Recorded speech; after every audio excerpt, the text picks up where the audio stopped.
T'es-tu déjà arrêté pour penser qu'il existe des zones rurales où la principale source de revenus provient de l'élevage ou de la capture d'animaux capables de mettre la vie humaine en danger, là où, dans de nombreux endroits, la subsistance tourne autour de cultures traditionnelles ou de l'élevage bovin? Dans certaines régions, on amasse de véritables fortunes grâce à l'élevage ou à la chasse de créatures redoutables telles que des crocodiles, des scorpions ou des serpents venimeux. Ces derniers, malgré leur réputation mortelle, sont essentiels pour des milliers de familles, notamment en Indonésie où une tradition particulière a été préservée.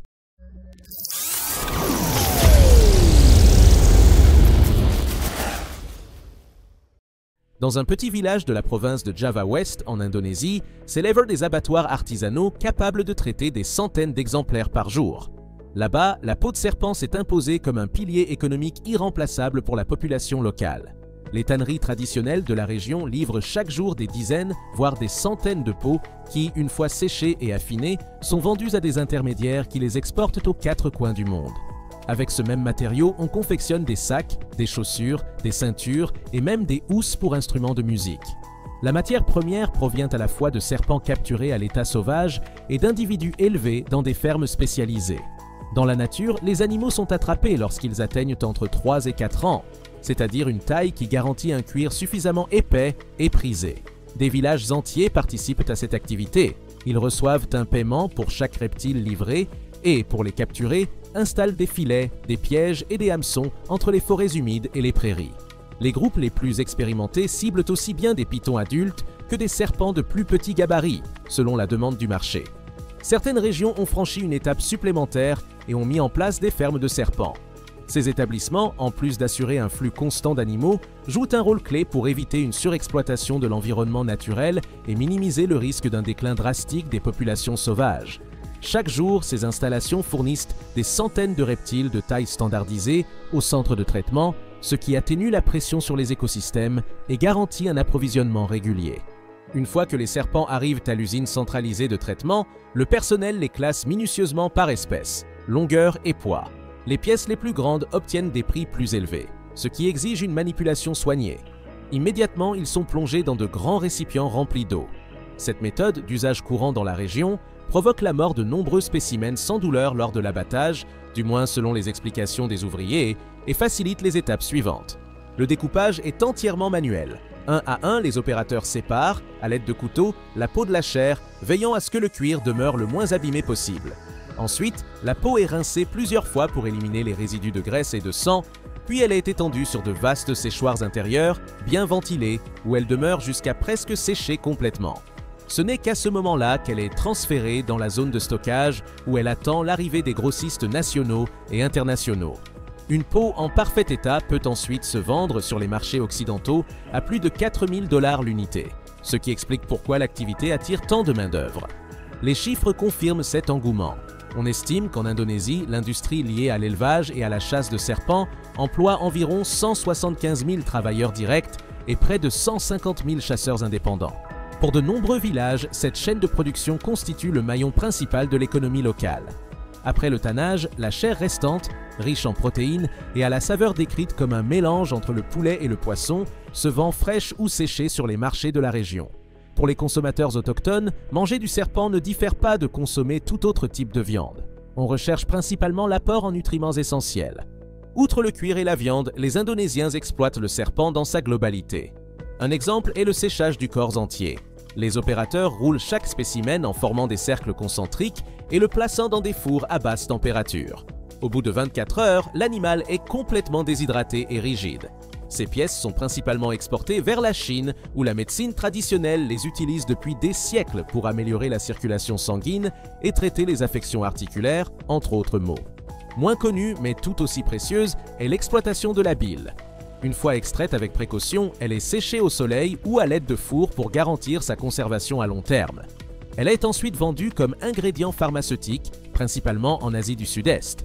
De même, le venin, provenant bien sûr de serpents venimeux, est collecté et purifié pour l'industrie médicale moderne, où il sert à fabriquer des sérums antivenimeux et des médicaments expérimentaux. L'Indonésie ne s'est pas seulement spécialisée dans le cuir de serpent, mais a également perfectionné le traitement de la peau de python, pièce très prisée dans la mode de luxe. Les pythons adultes, qui peuvent dépasser 90 kg, vivent dans des forêts denses et sont chassés pour leur grande valeur. chaque peau se vend à des sommes bien supérieures à celles d'un serpent moyen. Dans les tanneries spécialisées, le processus commence par une étape inhabituelle. Alors que les pitons sont encore vivants, on leur injecte de l'eau sous pression. Cette procédure gonfle l'espace entre la peau et le muscle, ce qui facilite la découpe ultérieure. Néanmoins, une grande dextérité est requise, et c'est généralement aux mains d'opérateurs ayant des années d'expérience que le travail revient. Une fois détaché, le cuir est placé dans des fours de séchage, puis teint selon la teinte exigée par la maison de couture qui l'a commandé. Chaque peau de grande taille peut atteindre 10 000 $, ce qui explique l'intérêt des travailleurs locaux pour se spécialiser dans cette tâche.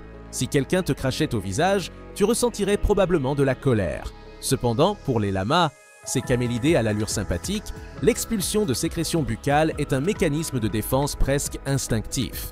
Lorsqu'ils se sentent menacés, qu'ils rivalisent pour la nourriture ou qu'ils perçoivent des moqueries, ils n'hésitent pas à tirer le contenu de leur estomac sur quiconque s'approche de trop près. Pourquoi alors est-il rentable de les élever? Accompagne-nous dans la ferme qui abrite les lamas les plus espiègles de la planète et découvre comment se déroule leur gestion. Originaires des Andes sud-américaines, les lamas se sont popularisés comme animaux de ferme dans divers pays, notamment aux États-Unis et dans certaines régions d'Europe. Ils sont plus petits que les chameaux, et leur allure attire tellement de monde que beaucoup les adoptent, même comme animaux de compagnie. En milieu agricole, on les utilise comme animaux de bât.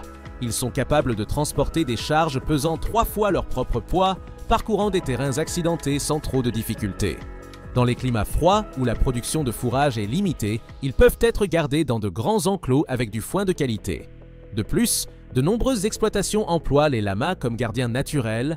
Leur fort instinct territorial et leur attitude agressive envers des prédateurs comme le puma ou le coyote en font des protecteurs efficaces pour les troupeaux de moutons ou de chèvres. Leur pelage, épais et chaud, représente une autre source de revenus. Ayant évolué pour supporter les basses températures de la montagne, cette fibre est rugueuse et résistante. Pourtant, une fois le poil grossier séparé des fibres plus fines, on obtient une laine prisée dans l'industrie textile. Le kilo peut atteindre des prix élevés, surtout lorsqu'il est classé par couleur naturelle et destiné aux fils artisanaux. Mais la ferme ne se limite pas à la récolte de la laine. Elle collecte aussi de la viande et, dans une moindre mesure, du lait.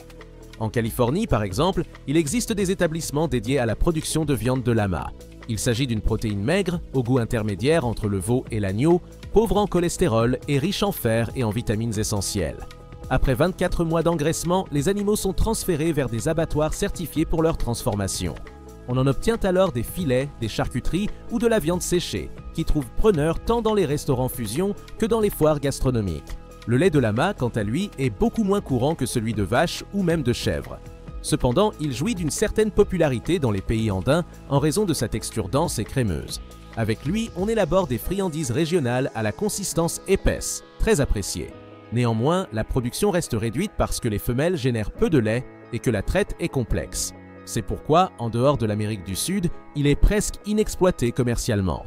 Dans l'archipel indonésien, l'extraction de peau et la collecte de venin répondent à une demande solidement établie sur les marchés de la mode et de la pharmacologie. Le métier de tannage, transmis de génération en génération, a affiné les procédés d'écorçage, de séchage et de teinture jusqu'à atteindre des niveaux de qualité capables de satisfaire les maisons de luxe. Parallèlement, l'élevage en captivité est devenu un outil de conservation relative. En produisant un flux constant de reptiles, on diminue la pression sur certaines populations sauvages et on répartit le risque écologique entre des fermes légalement régulées. Le processus inclut des protocoles de contrôle sanitaire, un enregistrement des lots pour assurer la traçabilité et des audits de bien-être animal conduits par des ONG et des organismes d'État qui, bien qu'ils comportent encore des zones d'ombre, représentent des progrès par rapport à la pratique indiscriminée des décennies passées. Les deux chaînes de production s'inscrivent dans un contexte international de plus en plus soucieux de durabilité. Les consommateurs et les organismes régulateurs exigent des certifications garantissant un approvisionnement éthique, une traçabilité complète et une réduction des impacts environnementaux. Cette pression a stimulé l'adoption de normes de gestion responsables, depuis l'installation de fours de séchage à faible consommation énergétique dans les ateliers indonésiens, jusqu'à la mise en œuvre de tontes saisonnières planifiées afin d'éviter le stress thermique excessif des lamas. Les programmes de formation technique, financés en partie par des ONG et en partie par les gouvernements locaux, incluent des formations sur les bonnes pratiques d'élevage, l'ergonomie au travail et la commercialisation directe auprès de petits créateurs et de laboratoires, raccourcissant la distance entre le producteur et l'acheteur final. L'intégration des savoirs traditionnels et des mécanismes modernes de régulation crée un scénario dynamique. Le savoir empirique, comment détecter le point exact de déshydratation d'une peau ou distinguer la fibre grossière de la fibre fine dans la laine, se combine à des technologies d'analyse chimique, de modélisation logistique et de commerce électronique. Dans la même veine, des institutions académiques collaborent avec des coopératives rurales pour analyser des variables telles que la densité de population des serpents sauvages, la rotation des pâturages de montagne ou l'empreinte carbone de chaque étape de transformation. Ces études nourrissent des politiques publiques qui, avec des résultats contrastés, visent à équilibrer prospérité locale, conservation de la faune et transparence commerciale. En fin de compte, les ceintures confectionnées avec des écailles étincelantes et les vêtements tricotés avec de la laine de lama incarnent bien plus que de simples matières premières exotiques.